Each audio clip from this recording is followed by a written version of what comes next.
Straight ahead on 12 News, a crisis watched closely. Many of my family, they displaced. They moved to a house.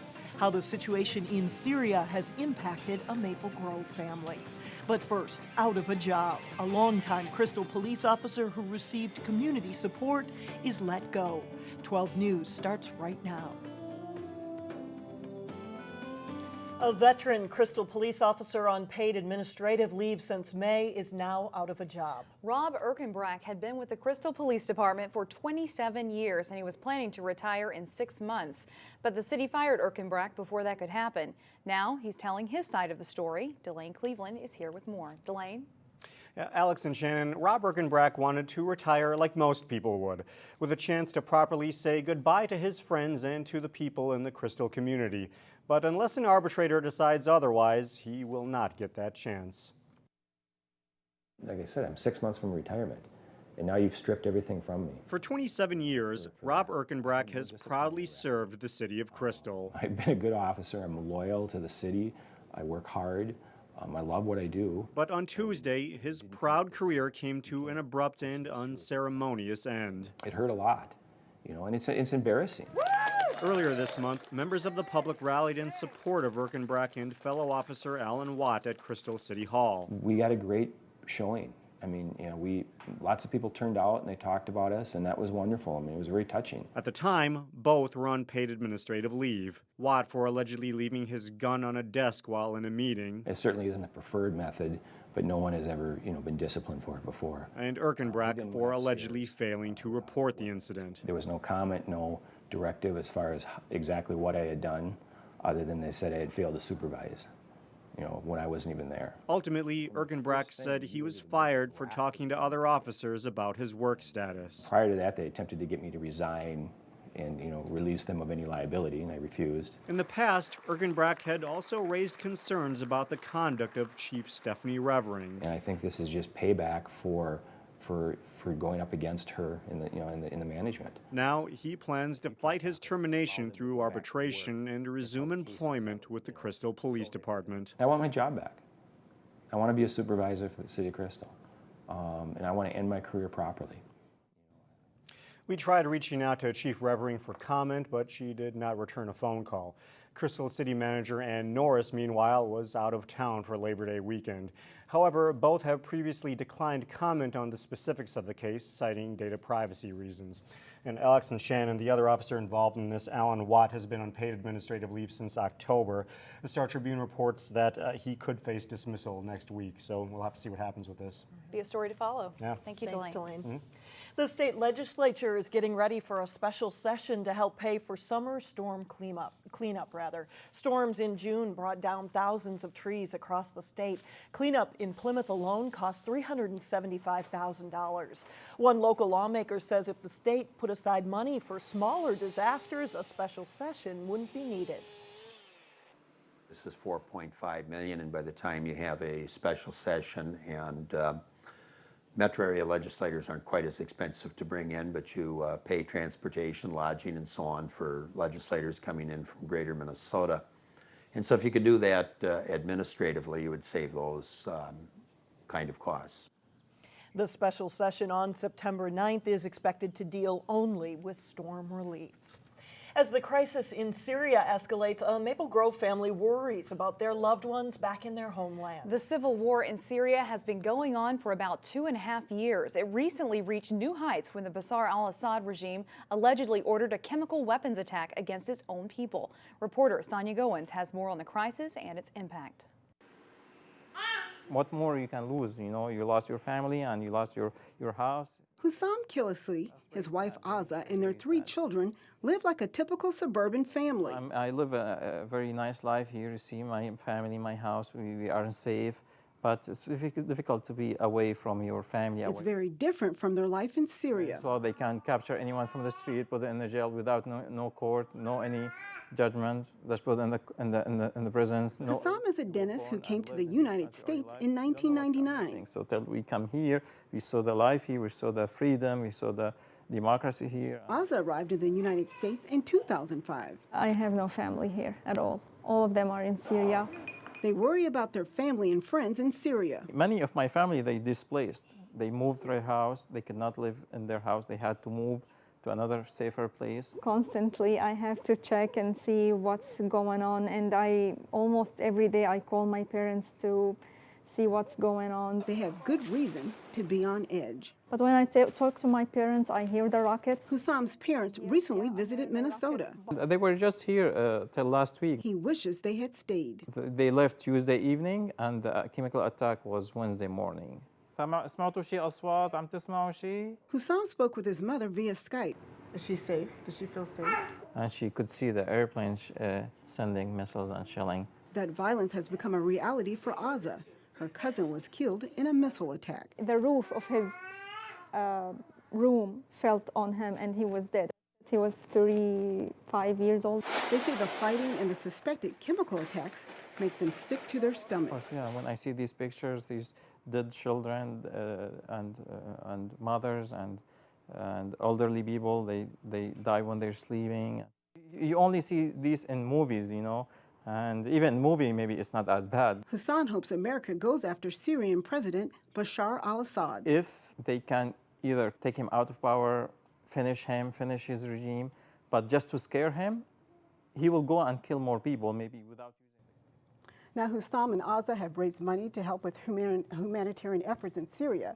They've also participated in rallies against the Syrian government, and because of that, they won't go back to their homeland for fear of retaliation. Now, he also wants his family in Syria to leave. He's really afraid for them. He wants them to go to Lebanon, where he said it's much safer. Intense situation, a lot of people watching it closely. All right, thanks, Sandra. Extra law enforcement will be out on the roads this weekend to make sure motorists follow the state's move over law. Drivers must move over on a road with 2 or more lanes when emergency responders are along the shoulder. If drivers can't move over a lane, they must reduce speed. Failure to do so could get you pulled over and result in fines exceeding $100. Well, the bell rings Tuesday for thousands of area students that are headed back to school. Area teachers are already in their classrooms. In the Osseo district, all 1,500 teachers reported in this past Monday. One Rush Creek teacher tells us in Maple Grove that she'll come in on the weekend too, making sure her classroom is ready. I think kids and families don't realize that we are nervous and excited as well, and that we just can't wait to get back to and start working with everyone. No matter what anybody says, I think most people really are excited to start. The kids say they're not, but when they come in at open house, they're pretty excited to find their desk and get their supplies. Around 20,000 students will return Tuesday in the Osseo district. That is the 5th largest school district in the state. Coming up, why local suburbanites are among the happiest and healthiest. We found one reason in Maple Grove. And then later in sports, Maple Grove takes care of business in the season opener in prep football. But first, cool, refreshing weather arrives just in time for the Labor Day weekend. We'll be right back.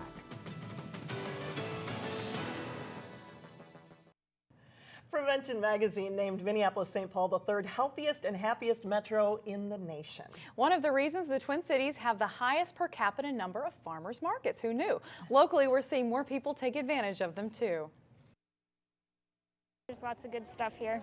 Something for everybody, I think. Anne-Marie Oppel is a mom of 3 who tries to make the trip to the Maple Grove Farmers Market each week. We just like to get fresh produce and come see what they have. We love the homemade breads. Her family isn't the only one out to pick up fresh produce or flowers, and she has a unique way to pay for it. I don't always have cash, so it's nice to just get these little tokens. My kids like to help pay with their little tokens, and it's been it's a good thing. It's a little bit clunky, but it seems to work. We've had a great response. For the past 4 weeks, the market has offered a way to use your credit, debit, or EBT cards using a token system. A farmer's market is really the last place that people use cash. We just nobody's in the habit of carrying cash anymore, and that was really limiting the purchases here. Anything else for you guys? Vendors have noticed a difference in sales. A lot of people come, straight from work. This is, it is an evening market, and sometimes they don't have cash on them. Rich Shima says 30% of his canned goods sales are paid for with tokens that the market reimburses him for later. They come in, they can buy just about whatever they want with that token system. It gives them, I believe it's more opportunity for people. Managers can't say if accommodating credit or debit cards is the reason why it's the best year yet for the market. An average of 2,000 adult shoppers are out here every week, showing there's a demand for what the farmers are selling. I just think there's something about coming out here, you just really feel the abundance of the harvest. The Maple Grove Farmers Market is open every Thursday from 3 until 7. And if you are wondering which cities ranked happier and healthier than the Twin Cities, Alex, it's San Jose and Salt Lake City. Well, they got the mountains. We've got killer farmers markets. There you right? go. We'll take it. Among the things. We'll take it.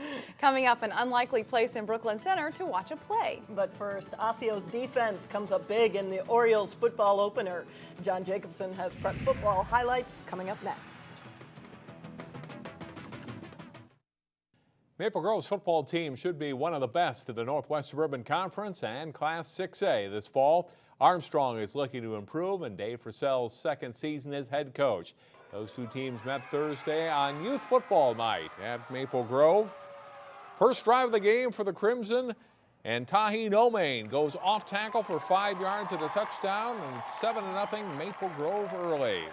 Same score in the second quarter. Crimson looking for more, but Armstrong's Jerome Burns nicely steps in front of the receiver and gets the interception for the Falcons.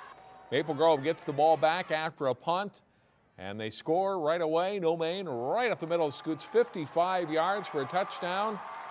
It's 14-0 Crimson with just under 5 minutes to play in the first half. Maple Grove's defense forced another punt, and on the next play from scrimmage, it's Nomain again. And watch the move at the 45-yard line. Jukes a defender, and then he's gone. The senior speeds 72 yards for the score here. 21-0 Maple Grove at the half. First offensive series of the second half for Maple Grove. Gets the ball again. It's Nomain breaking loose with his third touchdown run of 40-plus yards. He finishes the night with 248 yards rushing, 4 touchdowns. Crimson blanked the Falcons 41-0. Champlin Park's football team hit the road for its first game of the season, kicking off against District 11 rival Andover. First quarter, Andover already up 7-0. Derek McLaughlin takes the handoff. He goes 14 yards for a touchdown. 14-0 Huskies. They lead 21-0 after 1. Second quarter, the Rebels put together a scoring drive, capped off by this 1-yard Max Biegert quarterback keeper, 21-6 game. Next possession for Andover, and lefty quarterback Connor Wilkie goes deep, hits Chris Larson in stride, 49 yards for a touchdown, 28-6 Andover at the half. Champlin Park's second touchdown of the game comes on defense. Dylan Cox picks it off, and he goes 75 yards the other way for a touchdown, but it's far from enough. Andover wins it in a rout over Champlin Park, 42-14. Osseo's first game was on the road. The Orioles playing at Centennial. Early fourth quarter, the Orioles up 14-6. Matt Medke strike to Josh Goldschmidt, 25 yards, down to the 5-yard line of the Cougars. Next play, Medke goes to the air again, and it's Connor Kittleson who makes the grab for a touchdown. Osseo leads 21-6. The Orioles defense holds from there. The pressure on Centennial quarterback Ryan Meany. He gets sacked by Kepe Anyangor. And then on the next play, Meany trying to go downfield to the completion. Picked off by Ryan Swenson. The interception shuts the door on the Cougars. Osseo wins at 21-6. The Orioles host Minnetonka next Friday. Park Center's football team won one game, a non-conference game last fall. The Pirates hope to get off to a better start as they hosted Anoka Thursday. Things look good early for the Pirates. Imani Hooker fields the punt and gets upfield in a hurry. Hooker gets a couple of good blocks along the way. A 46-yard return for Hooker that sets up a quarterback sneak for a touchdown. 7-0 Park Center after one quarter. After an Anoka TD, a big strike for Park Center. Parker Miller throws to a wide-open Adam Burge, and they won't catch him. The play covers 87 yards. It's 13-6. As Coach Ricky Foggy's team looked solid for a while. But Anoka ties it, and then they go ahead. And the Pirates would like to forget this one. The punt return, Sam Licari takes the handoff. Almost wrapped up right away, but then he shakes free, gets up the sideline, and breaks another tackle or two. And he is gone. This touchdown with 44 seconds left in the first half gives the Tornadoes a 20-13 lead, and they don't look back. They completely dominate the second half, scoring 24 unanswered points. And the Pirates fall 44-13. A great game down in Rosemont where Wayzata's Trojans edged the Irish 24-21 in 2 overtimes. Clay Elmore kicked the game-winning field goal for the Trojans. Tanner Bedard led Wayzata in rushing with 133 yards and a touchdown. Some of the top high school athletes from the past are honored this weekend here on Channel 12 Sports. All weekend from Saturday through Monday, be sure to watch the 12 Sports Hall of Fame induction show. The 4 members of the class of 2013 are featured. It airs starting at 4:30 Saturday afternoon to the bottom of the hour, repeating several times throughout the weekend right here on 12. That's a look at sports. All right, thanks, John. We'll be right back. It's coming soon to a garage near you. A special brand of theater arrives in Brooklyn Center. Here's Mike Johnson with today's Weekend Showcase.